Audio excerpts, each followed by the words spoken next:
Chapter 46. Piper.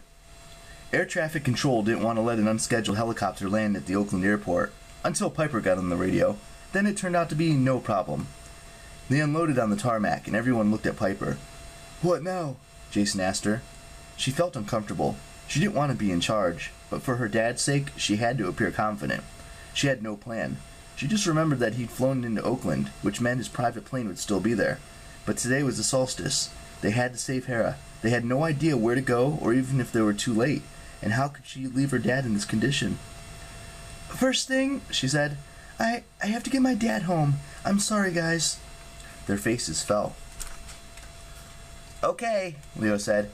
Absolutely. He needs you right now. We can take it from here." "Pipes, no." Her dad had been sitting on the helicopter doorway, a blanket around his shoulders, but he stumbled to his feet. "You have a mission, a quest. I can't." "I'll take care of him," said Coach Hedge.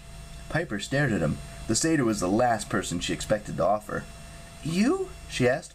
"I'm a protector," Gleason Hedge said. "That's my job, not fighting." He sounded a little crestfallen, and Piper realized maybe she shouldn't have recounted how he got knocked unconscious in the last battle. In his own way, maybe the satyr was as sensitive as her dad.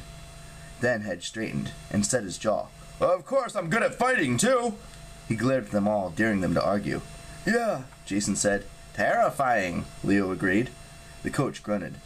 "But if I'm a protector, all I can do is this. Your dad's right, Piper. You need to carry on with the quest." "But—" Piper's eyes stung, as if she were back in the forest on fire. "Dad?" He held out his arms, and she hugged him. He felt frail. He was trembling so much it scared her. "Just let's give him a minute," Jason said, as they took the pilot a few yards down the tarmac. "I can't believe it," her dad said. "I failed you." "No, Dad." "The things they did, Piper. The visions they showed me." "Dad, listen." She took the vial out of her pocket.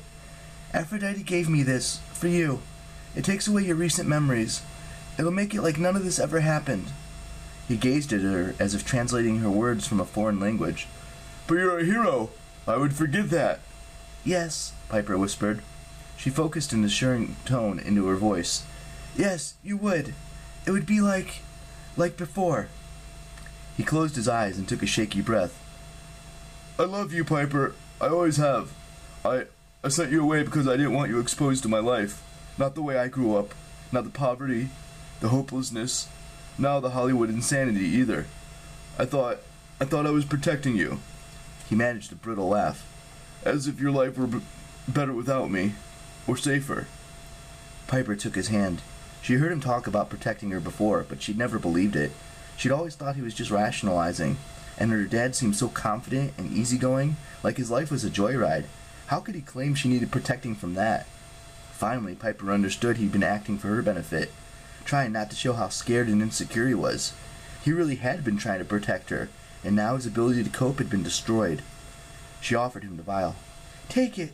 Maybe someday we'll be ready to talk about this again, when you're ready." "When I'm ready," he murmured. "You make it sound like I'm the one growing up. I'm supposed to be the parent." He took the vial. His eyes glimmered on the small, desperate hope. "I love you, Piper." "Love you too, Dad."